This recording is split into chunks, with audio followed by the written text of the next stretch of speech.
important topic, crucial topic in terms of what's happening in our nation right now. You're going to notice we will move this topic along quickly, and that's only because there is just so much to talk about. So that's why we're starting really on time. All right, let's get on with this.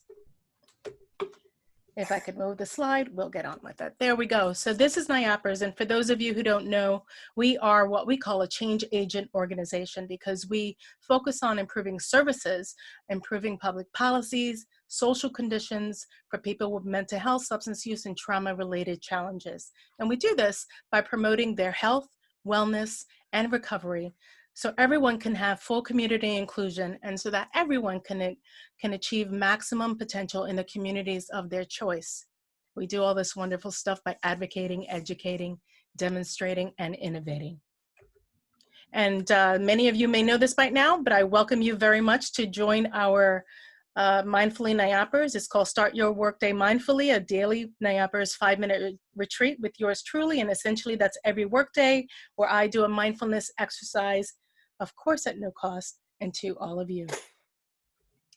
And this is what we call a Strive for 5 challenge that we have in collaboration with the Coalition of Behavioral Health located in New York City. And this is essentially where we all contact 5 people every single day. And this is really a way for all of us to keep connected in terms of loneliness in general, but specifically during COVID. It's important for all of us to stay connected and show each other that we love each other and care about each other. And before we get started, some housekeeping. Today's webinar is being recorded, and you can find the recording and the PowerPoint later on our website. And I would imagine by the end of the day today, that should be there, or at the very latest end of the day tomorrow. In terms of CEs, we are providing CEs, and that's for LMSW, LCSW, CPRP, and licensed mental health counselors. However, in order to receive those CEs, number one, you must be in the virtual room. And I apologize, we do not offer this if you're on the phone only. And you must complete the evaluation and return it to us within 48 hours.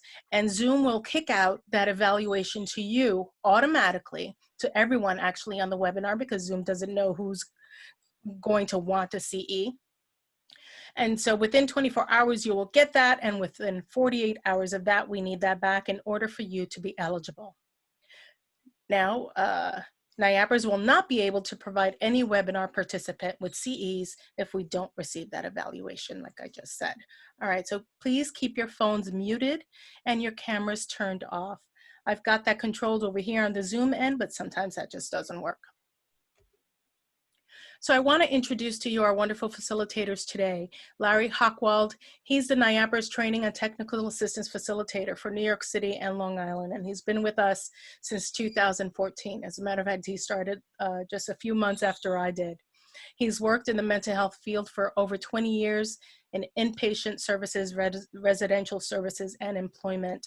What I left out here is that he also was a trainer in the behavioral health field. So prior to working in behavioral health, he actually held management positions in for-profit financial services, probably making muka bucks. All right, so Larry has been an outspoken advocate and community educator, and he was actually honored by the Staten Island chapter of NAMI in 2015. And he is the author of a collection of short stories, several articles and opinion pieces on mental health care and healthcare reform. Look him up, you'll find him. All right, Dr. Deborah Wilcox is the founder and chief executive officer of Confluency Consultants and Associates, and that's an enterprise that provides comprehensive organizational development and health and wellness coaching services. The primary mission of her consultancy is to integrate multicultural competency into organizational and community life that brings together people across cultural differences to build healthy and productive relationships. That's amazing. Dr. Wilcox was the recipient of the 2014 Multicultural Award of Distinction from the Psychiatric Rehabilitation Association, and they recognized her outstanding contribution to the field of psychiatric rehabilitation, and her leadership has continued to set the bar for best practices in community mental health. Her applied research is within community mental health focused on the development and implementation of mental health wellness and resilience story circles. And she has also served on the NIAPR's Cultural Competence Committee since 2016. Next, we've got Jeffrey McQueen, and he's the Executive Director at the Mental Health Association of Nassau County. He is also a former stockbroker and currently the President and CEO of an investment firm. Jeffrey, who is also a combat veteran prior to his journey of recovery, has experienced several hospitalizations battling mental illness, PTSD, and substance use disorder. Mr. McQueen has presented implementation techniques throughout the country on topics such as personal growth and change, time management, recovery-based modalities, and he's learned from a variety of adversities and obstacles throughout his recovery process. He has embraced these experiences and has learned to use them not just to educate society as a whole, but to find purpose and empowerment in those experiences. It is my pleasure to welcome the three of you. Thank you so much. We're going to begin now with Larry Hochwald. Okay, thank you very much, Ruth. Good afternoon, everybody. So I am the New York City and Long Island trainer for NIAPRS, and the original work that I found that went into putting this presentation initially together was a lot of the questions and concerns we were getting from agencies when we would do our standard cultural competency trainings. People had a lot of questions when we did part 3, which was about racism, the isms of discrimination, and microaggression. So what I'm going to cover, because I can only speak from my point of view and from my voice, are some of the structural things and questions that we've gotten from that sort of launches this conversation. So everybody has their own biases, their own viewpoints. They're formed by their upbringing. They're formed by their culture. They're formed by a lot of things. And that's not inherently a problem, but we want people to think about as we go through all of this, their own beliefs, their own views, their own values, the things they were brought up with, and how those may inform, help, or sometimes get in the way of how they see other people's lives, because most of the people on this training today are people who work with other people or live with other people who deal with different things, and we want people to be able to understand them and their work and to go in with an open mind. So next, please. Some of the questions, some of the comments that have come up when I've done some of these trainings are, I don't think white male privilege plays a role in my life. What's wrong with I don't see color? Slavery ended a long time ago. No one is suffering today from slavery in the U.S. Why not say all lives matter, blue lives matter? And these are important questions because they actually come up a lot. And when I remember being in elementary school, and we won't figure out how long ago that was, but you can trust me, it wasn't recently. And people brought up, well, you know, slavery ended up a long time ago. And back then we didn't get a good explanation about how things reverberated through to today. And it wasn't until I actually, as a staff member, attended a NIAPRS conference where we talked about these very issues that I started to be able to put together and start researching what I'm going to talk about here today. So, next, please. So, starting way back, slavery, it did end a long time ago, but let's start with what created the situation we get to today. How did it start with slavery? Well, you know, a lot of people come to America, but some people didn't get to come here by choice. Slaves were brought here against their will, and so some people who come here come with nothing. Not everyone comes here with stuff, but a lot of people who choose to come to America for a better life may say, you know, I know how to make shoes. I'm a cobbler. I'll come to the U.S. I heard they pay more for shoes than they do in my country. But when you're brought here against your will, when you're brought with nothing, and your education may have fit where you are, but it may not fit where you've been dragged to, and it may not be stuff they want you to know, so they don't let you then get an education. Right away, you're starting at a disadvantage. And even though slavery did in fact end, those disadvantages didn't go away. So we have people who had no inheritance, who had no education. Slaves were not allowed to learn how to swim because they might swim away and escape. So we have people through to this day who in their families, they never learned how to swim, so it's not a priority in their life. So then, of course, as we moved ahead, I guess everything was great when people were released from slavery after the Civil War. But in fact, things weren't so good. They were promised a lot. Some of you may have heard the term 40 acres and a mule. They were told they would get some land and some help, and then that was taken away. The people who they were taking it from, the people who lost the Civil War, complained, and the government said, well, maybe we shouldn't take it away. And suddenly people who had nothing and who were dragged here against their will continued to have nothing and actually had to work as sharecroppers, had a farm on the land where they were slaves in order to have a life.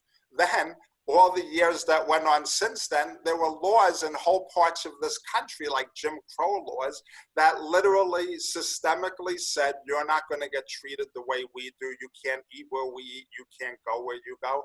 And this is something that's gone on through redlining, through today, where banks have been shown to give different treatment to different people in different neighborhoods so that they keep your neighborhood cheaper. So the property values are lower, the property taxes are lower, and therefore less money is going into education and other community services. So it continued the problem right through today. And then we look at some of our other systems, unequal incarceration. Somehow we know from statistics, white people commit crimes. White people, there are more white people, they commit more crimes, but somehow with stop and frisk, with drug laws that should have treated everyone equally, we see that it was black people who were getting arrested. It was black people who were getting put in jail. They were getting stiffer sentences. We'll come back to that in a couple of minutes. So it was unequally applied throughout all of our laws, our entire system. And we'll talk about it's not just laws, it's what happens in upholding those laws. As a white man, I get stopped by the police and I get very worried that I will get a ticket. That's my concern. And I can't tell you, and we will talk about it, how many people I know who when they get stopped by the police, they don't know if they're going to survive the encounter. And we'll talk about why that is in case we're not sure. And again, we talk that these questions come up at every training we do. But we want people to understand that the law is not applied equally. And then there's unequal access and treatment, underserved neighborhoods. I just talked about the lower property taxes leads to less educational opportunities. If people have lower paying jobs because of all these things we said came before, then their job probably doesn't offer health insurance. You may have heard that in this country we don't have national health insurance, so there are people who have to go without or who have very limited coverage. Next slide, please. And this has been leading to problems, and as you may have heard, in the communities of color have been being disproportionately impacted by COVID-19. And a lot of that has to do with having frontline jobs, having less health care, and then having jobs not only where they're on the front lines, but where they have less time off, and they try to help that with some government offered time off, but some jobs perceive that as well if they're sick or they have symptoms. But so you might not feel great, but also you want to get paid. And so it hasn't been applied equally. And so we see this continuation that the Black community has been hit particularly hard by coronavirus. Next, please. So, but I want to point out, you may have seen these names on the left, George Floyd, Ahmaud Arbery, Breonna Taylor. We hear a lot about these, and Emmett Till was in the news recently, a 14-year-old African-American who was lynched in Mississippi for the people around the town, lynched him because he had offended a white woman. I go back before that. I'm haunted by a different one, which is George Stinney. He was age 14.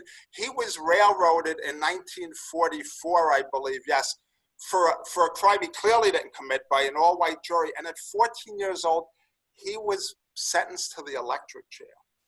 He was executed in the electric chair. I can't get over that. I look at his picture. I'm haunted to this day.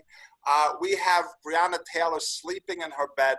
Tamir Rice, 12 years old. The police get a call. There's a man in the park with a gun, but it might just be a kid with a toy gun. The police pull up 12 inches away from Tamir Rice, come out and shoot him. And their defense was the gun was pointed right at us. But nobody seems to want to know why they didn't just pull 20 yards away behind their car, get out with a bullhorn and say, drop your weapon. Some people feel that they set it up so that if that gun wasn't down when they pulled up, he was going to get shot. Eric Garner here in New York City in Staten Island, he was selling loose cigarettes. And, you know, people, a lot of the follow-up questions I get at these trainings are, well, what about resisting arrest? And yes, Eric Garner was resisting arrest. 7 cops were around him, and he was slapping their hands away when they were trying to grab him in the cigarette. They all knew him. They'd arrested him before. Usually it meant a fine for him. He wasn't really worried, but he also didn't want to get stopped and fined. And he ended up dead. They put him in a chokehold. He ended up dead. Which brings us all the way to people like Philando Castile, who was a legal gun owner, who was pulled over in his car with his girlfriend or his wife, I don't remember. And he said, I'm a legal gun owner. He held his hands up. Somehow he still ended up shot. And then, of course, we reached the breaking point for a lot of people, which was George Floyd, that over 8-minute video showing us the man's life get snuffed out of him.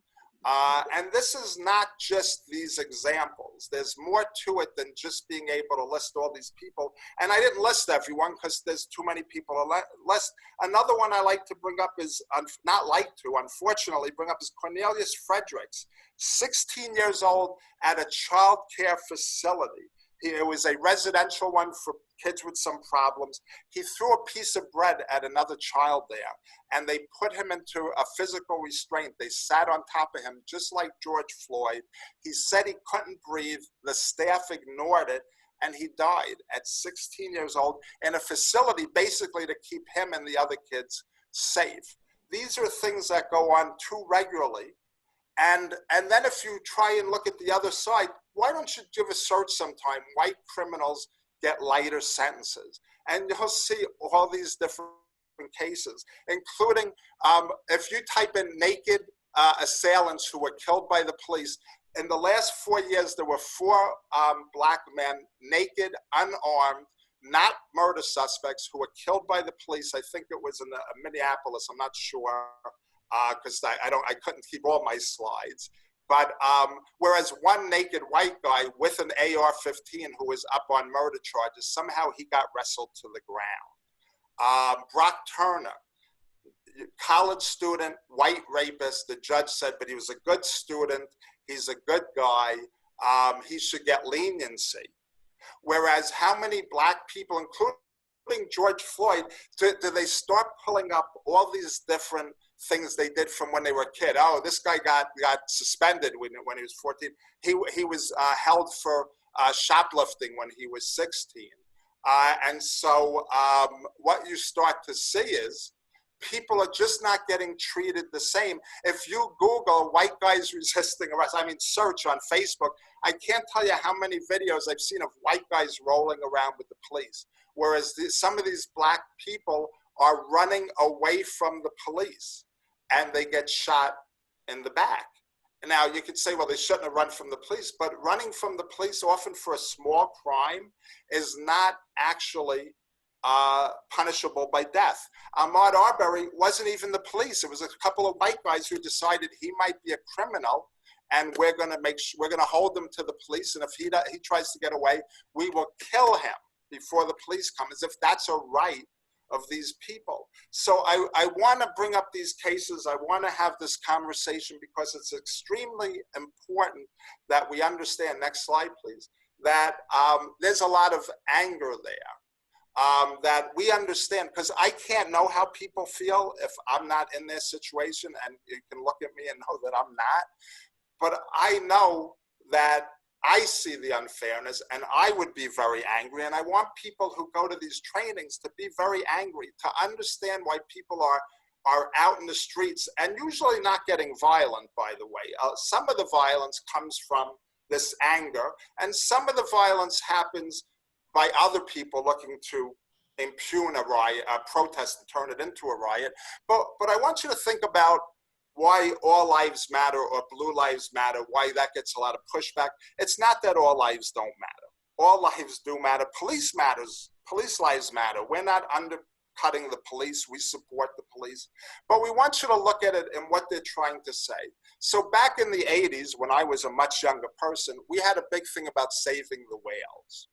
Now, the reaction by sea mammals and the people who support them was favorable. Most people didn't say, hey, what about me? What about the dolphins? Some of the manatees took offense, but then they were under siege too, the sea cows. But to save the whales, somebody said, why do we support the police? Well, because they have a job where their lives are at risk too, by the way, and they have to, we don't disrespect the police, but we can't support police who break the law or who hurt people. So when we get back to saving the whales, so nobody said, what about the poor dolphins? Because the dolphins knew they were okay.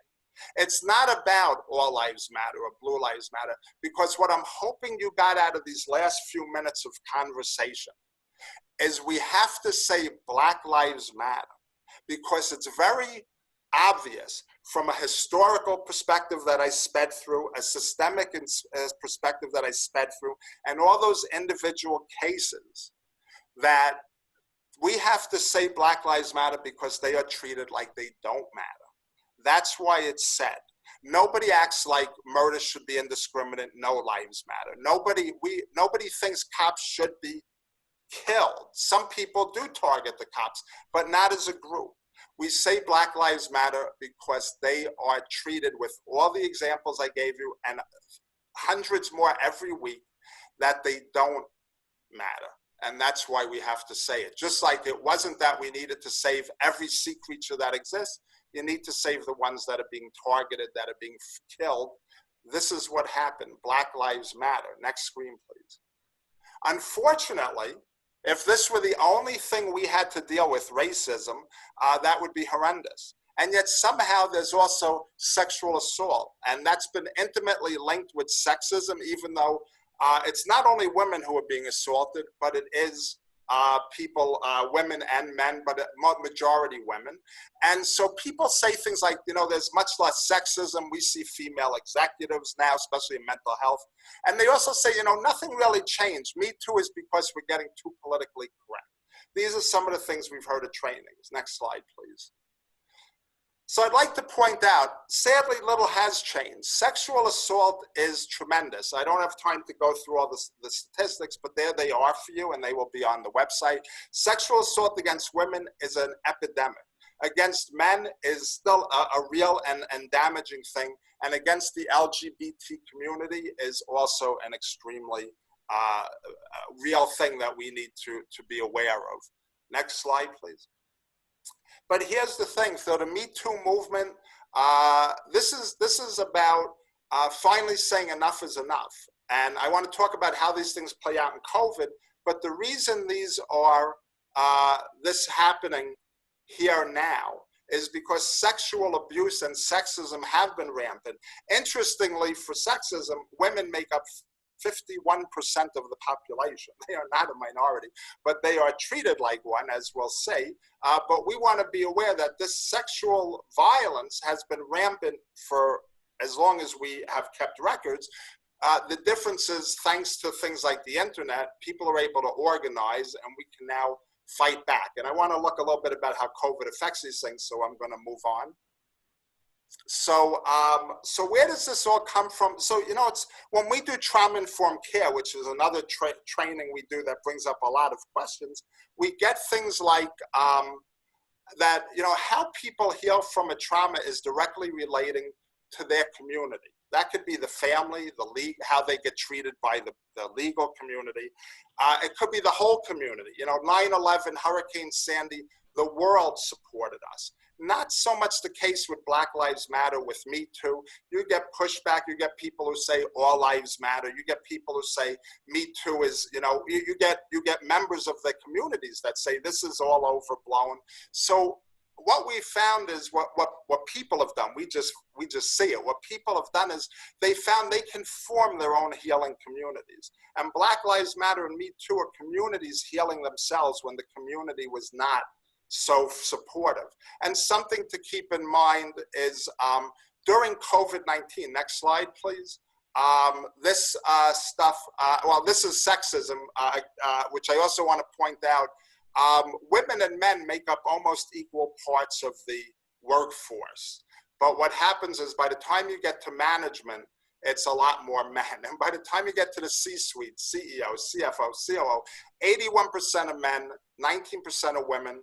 Want you to keep in mind that one of the things we want you to keep in mind, I mentioned the anger on the part of people who are watching people who look like them being targeted, being killed, having systemic racism, having a history of racism. Think about what women are going through. Majority of the population not treated the same at work, sexually assaulted in the highest numbers, come out with the Me Too movement to heal themselves, not always getting so much support, which is why they had to heal themselves. Black Lives Matter, Me Too, these are people, and sexism, these are people who have a lot of reasons to be angry. And if you're not people in this group, you can't necessarily understand it, but we want you to know what people are thinking when they walk through the door, when you're going to treat them, when you're going to work with them, that there is mistrust just by the differences in how we look. There is fear based and anger based on all the things we've talked about today. My colleagues will be getting on very soon, and they're going to address a lot more what that looks like and what can be done about it. But I just want to set the stage. Next slide, please. So why are we doing it? COVID, the reason we're doing it, I just discussed. We need to know what's going on with the people who walk through our doors. But how COVID-19 is affecting us is very interesting. When it comes to Black Lives Matter, it's a little different than Me Too. Some people feel that George Floyd happening during this time was gave the opportunity, that the world was focused on itself. People could come out. People were home from work. I'm lucky. I have a job that my boss, I've attended a lot of rallies. They're very supportive, but a lot of people had the time. Unfortunately, a lot of people were out of work and had the time. Things to think about with Me Too. When you're isolated, that's often a bad thing. We've had trainings about that. But for people in Me Too, people who've had sexual abuse, they actually, some of them are feeling safer right now. They are walled off from the world. They didn't choose it, but they would have chosen it sometimes if they could. They feel safer. But also remember, some people who've been abused, they're walled off with the people abusing them. There are people who are trapped right now. So this is having a strong effect, either positive or negative, on people who are experiencing some of these things, especially in the trauma end of All Lives Matter, of Me Too or Black Lives Matter. The trauma ends of it can be very affected right now, either positively by being protected or negatively by being trapped or stuck. Next slide, please. So we don't have a lot of time. This will be up on the website. These are the, not everything is aggressive, is overt. These are microaggressions. This is what microaggressions definition is. Next slide, please. So I just want you to keep in mind just racism in the office. 64% of employees of color say they face microaggressions daily, weekly, or monthly. That's only people of color. So if you throw in sexism, ageism, ableism, we know this is happening at work. If you're thinking our place is great, there's a good chance that you're either doing things very right or very wrong. Here's some of the ways to make sure it's because you're doing it very right. Do employees feel comfortable speaking up, and do they know how to speak up, and is management addressing their concerns and modeling behavior? With that, next slide, please. Sorry I had to rush through the last part. It is on the website. I want to give everyone a chance. Thank you for your attention. I hope this sets the stage. Next, we're going to hear from Dr. Deborah Wilcox.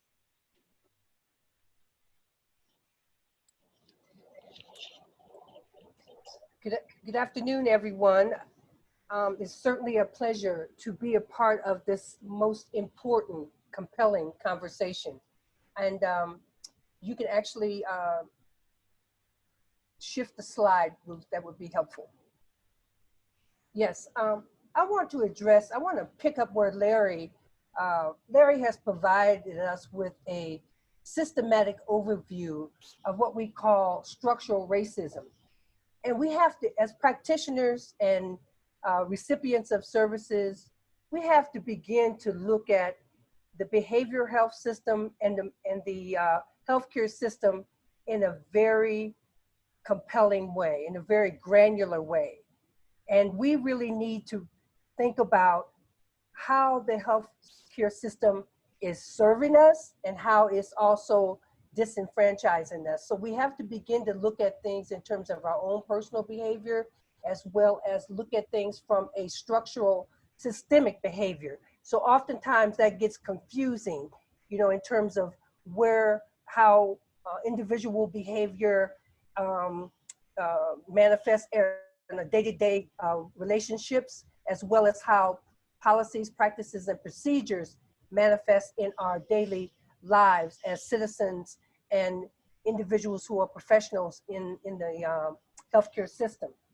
So I want to draw your attention, and I have the citation in the PowerPoint. I want to draw your attention to a very compelling article that I think that all of us as practitioners and recipients of services need to really focus in on. This particular article. It's the structural racism. It's from the New England Journal of Health. And it indicates structural racism and supporting Black lives, the role of health professionals. It's a December 1st article in the New England Journal of Medicine. And it says structural racism is systems level factors related to, yet distinct from interpersonal racism, leads to increased rates of premature death and reduced levels of overall health and well-being. Like other epidemics, structural racism is causing widespread suffering, not only for Black people and other communities of color, but our society as a whole. It is a threat to the physical, emotional, and social well-being of every person in a society that allocates privilege on the basis of race. We believe that as clinicians and researchers, we wield power, privilege, and responsibility for dismantling structural racism. And we have a few recommendations for clinicians and researchers who wish to do so. So I want to challenge you to make sure you drill down and really look at that particular article. Even though it's 2020 and we have laws, policies, and practices in place to protect American people from racial discrimination, we still face with this epidemic. As Americans, if we want to see racism eliminated, we need to stop seeing it as a normal psychological behavior. If history has taught us anything, it is that if the medical establishment fails to acknowledge racism as mental illness, innocent people will continue to die.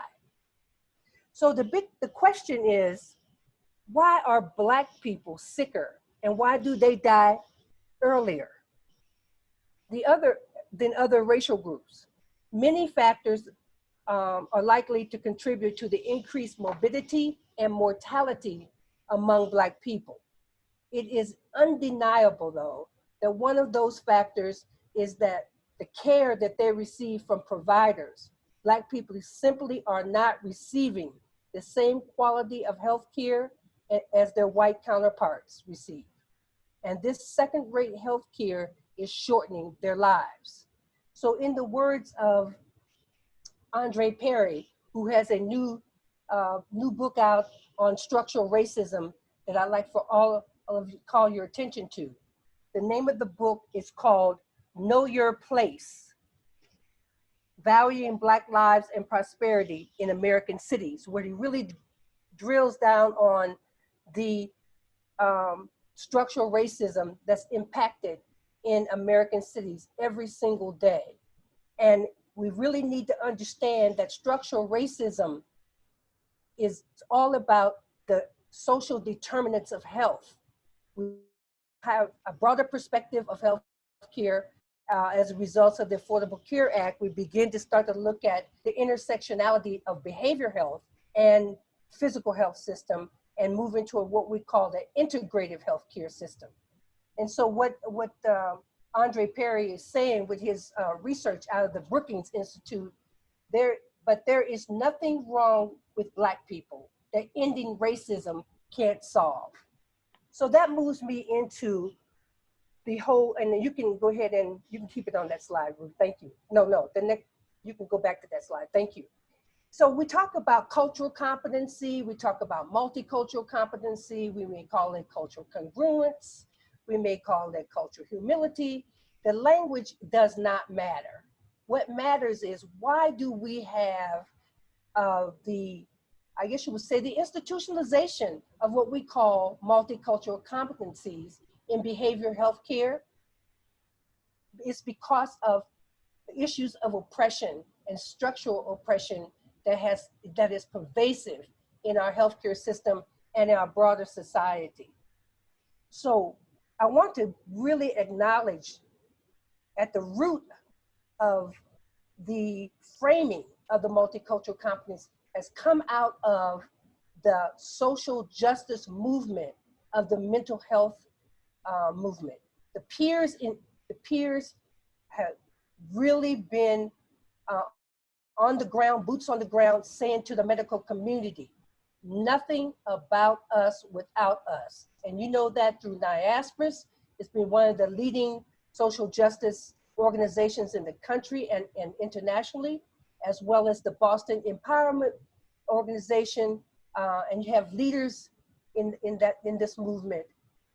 Julie Chamberlain, you got Daniel Fisher, you have Pat Deegan, and lots of peers, leaders and provider leaders all over the country. They're saying we really need a structural change to how we deliver healthcare to individuals and families. And so as a result of that, it has created a big impact on and has transformed the way we do the business of mental health care services and physical health care services.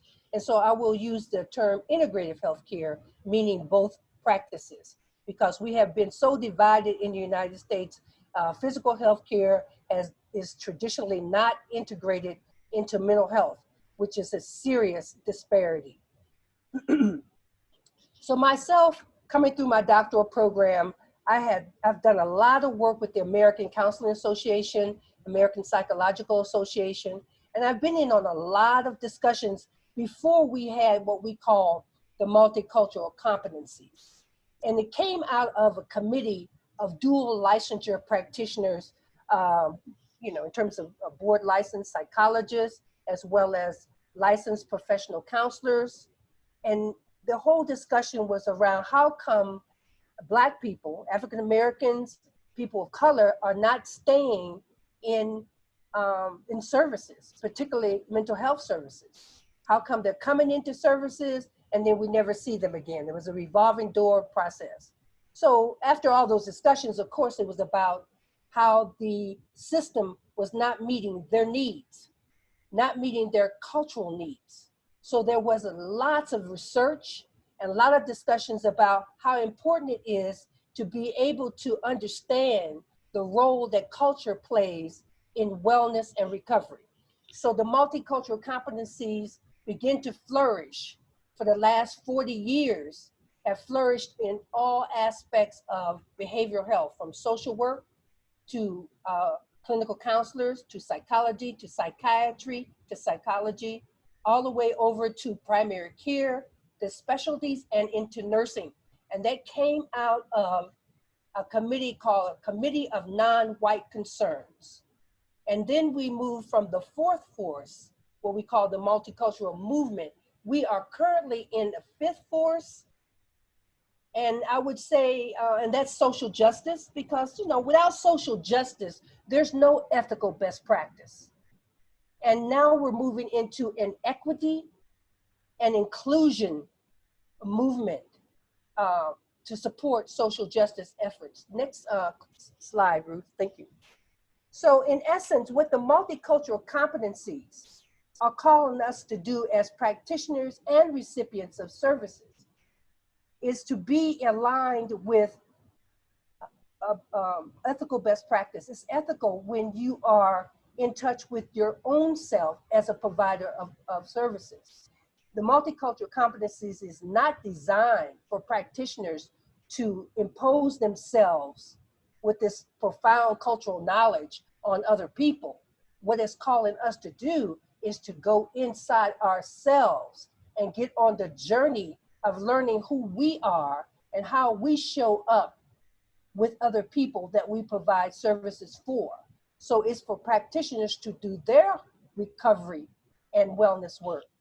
One of the things that we discovered, I've done a lot of applied research in the state of Ohio, which is my home state. I currently live in Denver, Colorado now. But the work we did in the state of Ohio from 2006 to 2013 taught us a lot, because agencies and hospitals were asking the mental health community, how can we become a recovery focused and centered organization, and how do we shift our medical model of service delivery, and how do we infuse wellness into our services? So the work that we were able to do in the state of Ohio, a whole team of us, both providers and practitioners and providers, dual licensure teams, we went into about 23 agencies and helped them to restructure their organizations to be able to become culturally competent, become recovery centered, and also to infuse wellness as their mission and put peer leadership in the center of their work. Most compelling work that I've ever done in my career. And I can say this to you, is that when we put peer leadership in the center of service delivery, we will be able to see the shifts in organizational cultures that become wellness and recovery centered, as opposed to individualistic top-down relationships between providers and recipients of services, and move toward collaboration and partnerships. So the multicultural competencies, regardless of where you read them, if you read the standards within American Counseling Association, if you read them in Psychiatric Rehabilitation Association, which is PRA, if you read them in psychiatry or psychology or primary care or nursing, they're all going to come out of the same pool of research. And what it's saying, in essence, is that we must understand as practitioners that culture shapes worldview. The way a person looks at their life comes out of their cultural values and socialization and rituals within the context of their families and their communities. And that we as practitioners have an ethical responsibility to get in touch with our internal biases, our socialized biases, and our values. And also to promote integrative healthcare, those strategic interventions that's going to allow us to move to genuine, collaborative, person-centered care. Next slide, Ruth. Thank you. So this particular sketch that you're looking at this time, it was done by a peer that was a part of our team in the state of Ohio. And our team, we developed what we called a center of excellence, looking at how do we support agencies and hospitals become recovery centered? How do we support peer leadership? How do we support wellness, holistic health and wellness in agencies and hospitals that are providing care? So out of our trainings and out of our practice, this particular sketch came from a peer who said that this is how I feel when I go in to see my practitioner, like someone that's hovering over me, that's bigger than me, telling me what to do, comply with my medication and other kinds of behavioral compliances, as opposed to having a partnership and a collaborative relationship with my practitioner. And this particular diagram has everything to do with the importance of shared power in care and service delivery. is to make sure that we have egalitarian relationships between providers and recipients of services. It's so very important.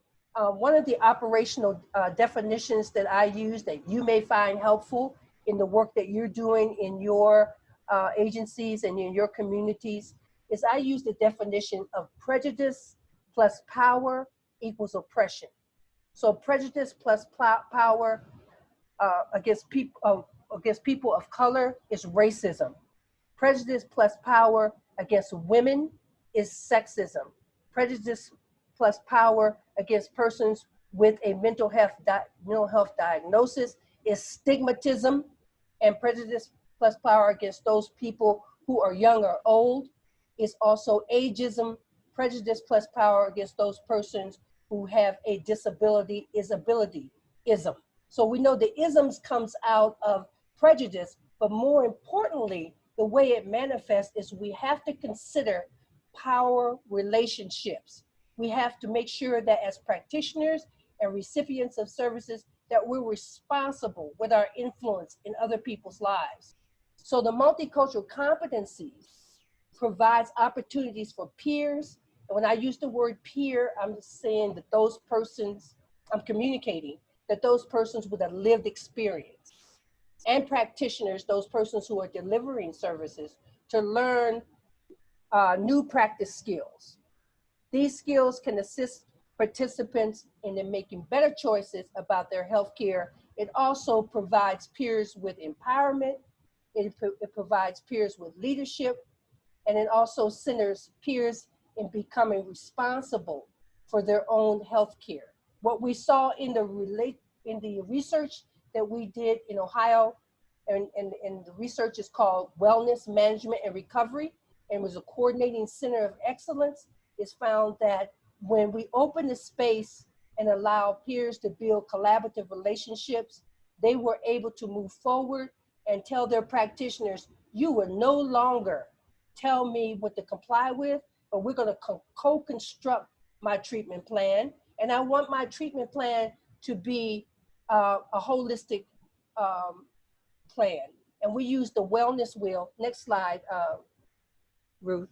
We use the wellness wheel, and participants would say, I want you to ask me about what is going on in my mental life, my physical life, my spiritual life, my nutritional life, my family life, my emotional life, my financial life. And I want to co-construct what is going on with my healthcare. No longer will you tell me what I must do, but let's co-construct that. So peers understood, and we all understand, we need our trained professionals. But we need them to be in different type of relationship. So the research is saying clearly that recovery, shared power between peer and providers are most important. In mental health, shared decision-making enhance the working relationship needed to optimize long-term outcomes. And this work comes out of a lot of the work out of Dartmouth in shared decision-making and shared power in service delivery and relationships.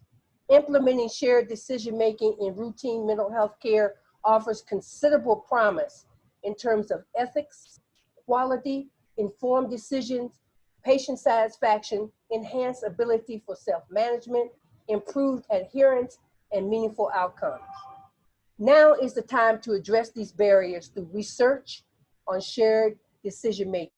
And it's so very important because as the country moves through this new emergence of social justice movement, which is so hopeful because we are raising the issues that Black lives do matter and all lives matter, but we're focusing on the marginalized communities that are being targeted by institutional racism on a daily basis.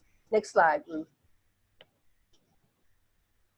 So it's so very important that we understand that we're trying to move toward the multi-ethnic, national, I guess you say the multi-ethnic society that we want to be. And we want to, protect our democracy or even move toward becoming a more efficient democracy. Then we're going to have a a systematic change in the way we deliver healthcare to align with a multi-ethnic society that we want to be. We want to become civil, but we cannot become a civil democracy. We cannot have a just healthcare system if we do not have social justice and equity and inclusion as part of the new horizon for our healthcare system. So by becoming aware of one's own personal assumptions about human behavior, values, biases, stereotypes, and personal limitations, practitioners need to understand who they are as cultural beings and how culture, socialization has shaped their worldview and the ability to work effectively with culturally diverse populations. So what this, in essence, the standards are saying, practitioners, we got a call, we got a responsibility that's ethical to do our work to get on the journey of learning who we are as cultural beings. Once we understand the role of culture and how it plays in fostering wellness and recovery, then we will be able to open up a space to us so others can discover how they want to be well and how they want to recover, and not impose on others, but support one another in wellness and recovery. Next slide. So in other words, systematically, we have to flip the center in terms of how we're doing the business of healthcare. In other words, like I have indicated here on the slide, center at the margins. That is to shift our viewpoint from the majority's group's perspective to that of marginalized groups. Larry talked about the historical and contemporary structural oppressions around economics and politics and culture informed centuries of explicit and explicit racial bias normalized by the white experience. As I begin to close, I want to say, I know that at this time in our movement, our social justice movement in the country, there are a lot of white folks saying, what is it that I need to do? So what the call of the multicultural competencies is saying to all of us, and particularly the white community, needs to get in touch with who they are as cultural beings, getting in touch with ancestry, getting in touch with socialization, examining internal and explicit biases, and also being able to open a space for those appropriate and equitable and inclusive kinds of interventions that's going to foster wellness and well-being. The marginalized populations have been so hurt by racism, but racism hurts everyone because it's a disease. But those persons who have been a target of racism in their daily lives, all of their lives, generationally, have to deal with the hurt of inferiority. So as I move forward and in my comments today on this webinar, is that guilt and shame and inferiority is not going to get us social justice in the healthcare system. We have to move toward providing equitable, inclusive, and inclusive services so that we can make sure that people are not harmed. The bottom line is do no harm as we provide services to individuals and communities. And I will end my comments there. Thank you so much.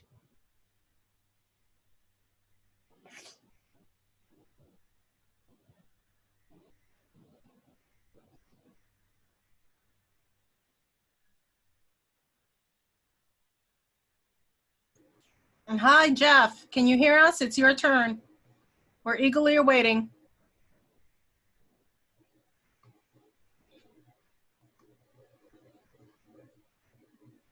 How about now?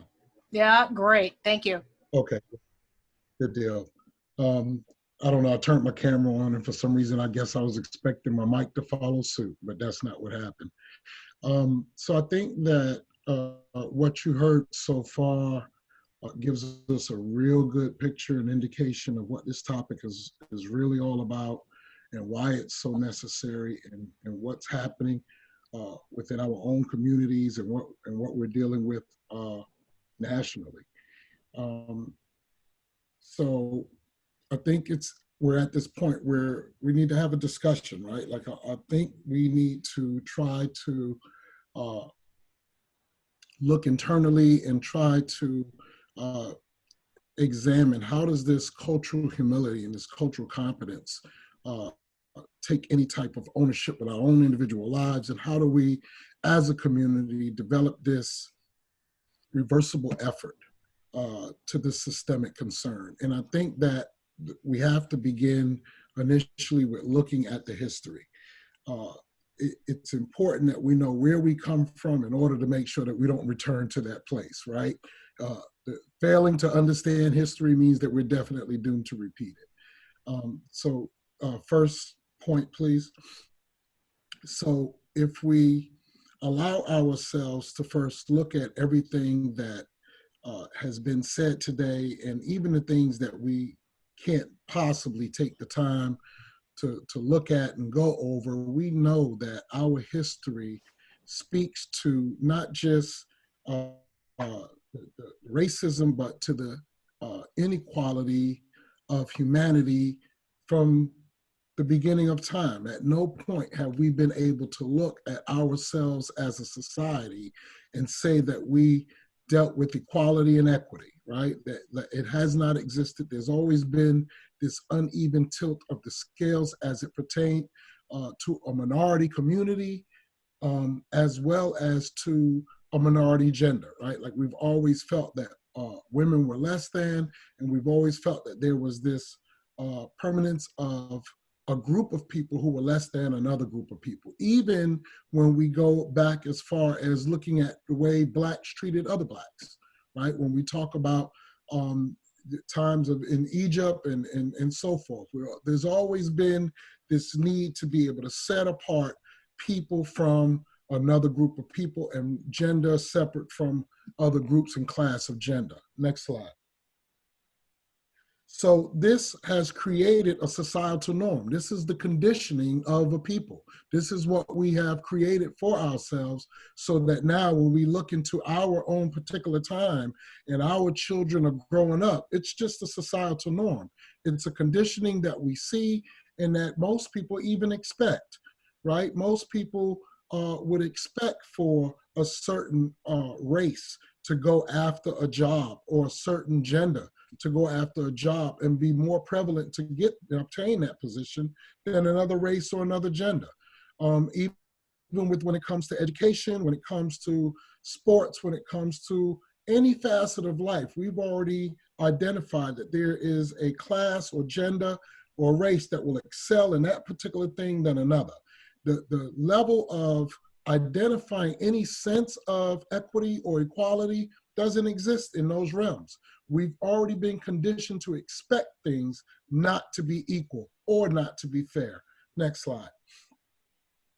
So this has created for us as a society, right, generational trauma. You know, Larry spoke about male privilege, white male privilege, and the fact of the matter is that prior to my birthing and prior to my son's birthing, there has already been a need for my father or his father to have a conversation with him about the engagement of interacting with law enforcement. There's already had to been a discussion about how to carry yourself in public and how to talk to a particular class of people in order to be able to get ahead, right? So there's already been this pre-clusion of what it looks like for one group of people to be able to access the quality of healthcare over another group of people. These things are already existing, and these are the effects of this societal norm, right? I remember having a conversation many years ago where they were talking about the zip codes and the zoning of where you live and how more money is poured into other zones than there are into other zip codes, so that those schools are more likely to have the equipment to allow their children to receive a higher level of education than other children in other zip codes. How do they do this? By making sure that the taxes pay a particular portion of certain things than the taxes in other communities, right? And so this generational trauma is something that, even though the system may not be as detrimental as it used to be for us, it still allows this pattern to carry on from generation to generation to generation. And so we begin to look at social, environmental, and genetic determinism and how these things impose upon us as a community, and how it's handed down as a belief system for us to hold on to, right? So we automatically adopt these concepts and these ideas because this is the societal norm. And this is what we have been born and developed and conditioned to accept. Next slide. So there has to be, and you notice to the side, it talks about, so how do we fix this, right? So aside from looking at what the history was and where we're coming from with this, being able to recognize that there's a level of conditioning that we have to accept that is existing across the board, understanding that it's been so conditioned that it's generational trauma and that it's sunk in to the very core of communities, right? So now there has to be an awakening of this truth, because some people would bear to argue that there is no generational trauma, and that this is not a societal norm, and that this isn't actually true. And so it's very hard to be able to repair something when you don't see the fracture in it, right? If you can't see that something is wrong or something has happened here and that there is a crack in this foundation, then there's no reason for you to tear this house down and feel the need to rebuild, right? So there has to be an awakening of this truth to begin with. We have to first be able to identify and bring to people's awareness that this is what we're dealing with. And this is the foundation that our country is standing on. We're building everything on top of this lie and this falsehood and this social determinant, right? We're building everything that we want to be on top of this flawed foundation. And so naturally, if I'm looking for the environment of where I'm living and what I'm conditioning to do to change based on what I'm trying to build on this flawed foundation, then I can assure you that it won't take long before this house, as it settles, to settle wrong, right? It's going to settle real rough, and the cracks are going to even begin to show even more, and it's not going to last. It's going to fall apart. And if you notice, we've had some instances in our past, right? Larry brought up a lot of good points. We've had some instances in our past where things had arisen, and we were at this place where we were able to see that there was definitely something systemically wrong, and some social injustices and racisms were smacking us directly in the face. And we got in the streets and we rioted and we tried to protest, and we did what we could do in the moment, and it faded away. It just kind of faded off. No, nothing really got done. Maybe a police officer or two was arrested. Maybe some things were said by some political figures and some very influential people in our society. Like, we've had a lot of movie stars and musicians and athletes get involved and make some real strong points. But even those things began to teeter away. This is what I'm talking about when I say that we're trying to build a house on a flawed foundation. As it settles away and it settles rough. It doesn't have any real permanence because the foundation hasn't been dug up and redone, right? We have to, if you're going to fix the structure of this and you expect this house to last, then we're going to have to tear it all the way down and rebuild from the very start. We have to tear down the foundation and bring about this awakening of truth so that a real foundation can be poured, right? Next slide. And so the movement has to be one that is systemic and also social. It has to bring about real, true change within our structure as a government, as a society. and as a country. So it can't just go into the streets of Portland or into the streets of Atlanta or into the streets of New York, right? It has to be something that is done throughout our society. And it has to be something that begins to permeate our very system that is flawed, that is cracked, so that it can be that awakening of that truth that we're talking about, and it can actually rupture the foundation that is currently there, and the people who have the power to dig up that foundation and tear it up and rebuild it will take the initiative to do so, because we don't have the power ourselves to go in there and do that. What we do have the power to do is make them aware that we know that it's flawed and that we won't stand for anything other than it to be redeveloped and restructured, so that we can look at equity and equality within our social system, within our judicial system, within our medical system, and within the way people are treated. You know, Dr. Wilcox mentioned about shared power and how important it is that nothing about us happens without us. And, you know, even our system hasn't recognized how its foundation is cracked and how it's operating off a societal norm. And that is, there's a generational trauma within our healthcare system, right? Because if you go into the hospital with a medical condition, you break your leg and you go into the hospital, from the very moment of triage, and they begin to look at you as a patient, they instantly begin to look at what is it that we could do as a medical system to make this leg operate as close to 100% as possible. That's the first thing they're thinking about. How do we get this leg to operate and move and walk and function as close to 100% as possible, right? And that's a good recovery model. That's the way I want you to treat my leg or my arm or my heart or any part of my body. But why aren't you doing that with my brain? Why is it that when I come into your system and you're treating me for mental care, why is it that you're only seeking to stabilize the symptoms that had awakened the approach of my care in the first place, right? Because what happened is something occurred in my life that awakened someone else. I disturbed a neighbor or a family member or something that made them say something is going on with this guy and we need to get him into care. And so in order to be able to approach me, you decided that what needs to happen is that I need to be stabilized, not that I needed to be approached in a way that let's see what we could do to get his brain operating 100% as possible. But no, how do we get him to stop doing this thing that is disrupting society, right? And that's a wrong. There's something flawed about that conditioning. There's something flawed about that belief system. And there's definitely something flawed about that approach to my wellness, you know?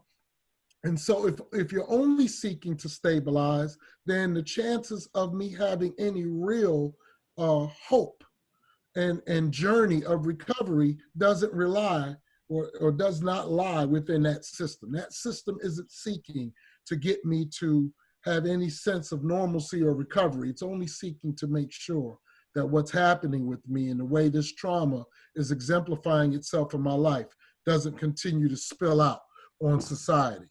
So the movement has to be systemic, and it has to be to move for systematic and social change. Next slide.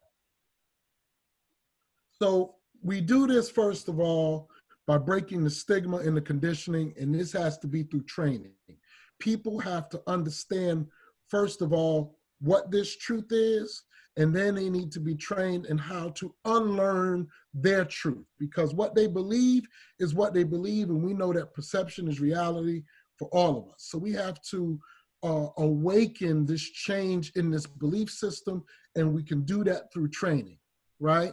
And this is why peers are so important to our system, because they are the black box of the plane, right? They are, when a plane crashes and we try to figure out what happened with the plane, we go to the black box. We want to know what was said on the plane, what happened with the controls on the plane, and the only thing that's recording that is that black box. And so the only thing in our system that is truly recording how the system has failed us and what has gone wrong, or those who were traumatically treated by this system. So we're able to let you know as peers what went wrong, where you failed us, and how we would love for you to be able to engage with us and help us to be able to correct what's going on. Next slide. And so once you get this training, now we need to be able to look at what do we do to implement this so that now we can tear apart, because the training is the breaking of this foundation. The training is to be able to dig this thing up and make sure that we get all of this rubbish out of there so that we can start with a real clean slate.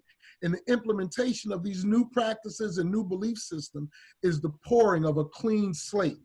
It's the pouring of a new system, and it happens through our election process, right? It happens through making sure that we put the right people in office. It also happens through making sure that we continue to hold the people that we put in office accountable to the things that they said that they were going to do for us, and making sure that there is true equality and equity within our system, and that this isn't just some talk and jargon that you're giving us to be able to make sure that we quiet down and continue to vote, right? And then lastly, next slide, is to historialize it.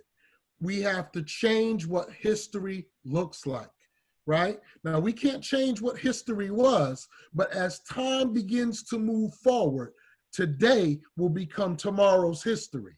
And if we can wake this up and break this ground and rebuild and historialize this movement and this change, then we will create a new conditioning and a societal norm, right? The generational trauma can disappear and it can be generational success. The awakening of the truth will live through, and we will have new movement and systematic and social change, right? So thank y'all for giving me that time. I know that I'm pushing it, so I just wanted to end with that. Thank you very much.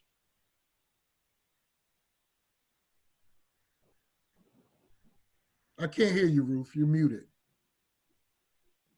Thank you so much. I just want to thank our facilitators today, Larry Hockwald from NIAPRS, Dr. Wilcox from Competency, and Jeffrey McQueen from MHA of Nassau County. Did I get that right? All right. So thank you all so much. I just want to say that we've been looking at the chat box, and what an amazing sense of community you've created in this chat box. There's a lot of people on this webinar, and I just feel like we've heard from each and every one of you. So thank you all so much for that. This webinar is being recorded, has been recorded, and will be on our website. I know some people have asked. And lastly, if you're interested in a lengthier training of this same topic, just give me a call or send me an email at ruthcw@nyaprs.org. So it's ruthcw@nyaprs.org, and we can provide this training for you virtually over Zoom, or we can go to your location once we start doing in-persons. All right, everyone, thank you so much. I very much appreciate you. Take care. And thank you all, everyone. Wonderful. Thank you.